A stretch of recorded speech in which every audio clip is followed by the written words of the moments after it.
Okay, admittedly, school can be annoying, but at the same time, it's also important. In school, you don't just learn things for life. School also means structure and stability. School is basically the epitome of everyday life. In other words, the complete opposite of what you're experiencing right now. And that's all the more reason for you to stay on top of school during cancer therapy. Of course, only as much as is possible at the moment. First, it helps you avoid knowledge gaps, and it'll be easier to get back into the normal school routine later on. Second, of course, it just feels good to maintain a sense of normality and to realize that life goes on, and there will be a time after hospital. Learning also opens up your perspective, looking forward to the future. But how does that even work? How can you keep going to school during cancer therapy? That's what the hospital school is for. The hospital school acts as a kind of bridge between the hospital and your regular school. It makes sure you don't miss anything important, and it's tailored completely to how you or your child is feeling at the moment. The way it works is, after the diagnosis, a teacher from the hospital school will approach you to have a detailed conversation about your stay. Then they'll contact your regular school to find out what's currently on the curriculum for your class. That way, the lessons in the hospital can be perfectly aligned with the lessons at your regular school. This primarily covers the core subjects like math, your native language, and foreign languages. The hospital lessons usually take place as one-on-one tutoring, either right at the bedside or in a designated classroom. You can even write papers, tests, and final exams at the hospital school, so your regular school can still issue a report card. And if you're thinking, wow, that sounds really exhausting, how am I supposed to fit that in, or even manage it? Or if you feel as parents, help with school, we have enough other things to worry about right now. Don't panic. Of course, they pay very close attention to making sure the lessons are always adapted to the current state of health.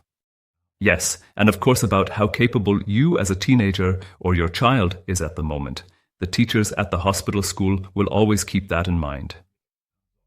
And they also advise you in other areas, like on the topic of homeschooling or what's called disadvantage compensation, to compensate for limitations caused by the illness. Because this is meant to ensure that every student gets the same opportunities during school, regardless of an illness or other impairments. For example, by giving you more time to complete assignments, or by allowing the child or teenager to use some technical aids. Technical aids can be an iPad, a laptop, a worksheet with enlarged text, a digital textbook, and so on. Sometimes it's also possible for you or your child to attend classes at your regular school online, either with a normal webcam or with what's called an avatar. An avatar is a small robot with a camera and microphone that sits in the classroom for you or your child. You can then follow what's happening in class live on a tablet or some other screen. You can also participate in class remotely, for example, using a voice function. However, you absolutely must check with your regular school to see if it's possible for a school avatar to be in the classroom. Because the hospital school can't decide that. It can only advise you on where you can rent an avatar, for example. Okay, now you've already learned quite a bit about how school can work during therapy and what options you or your child has to stay on the ball.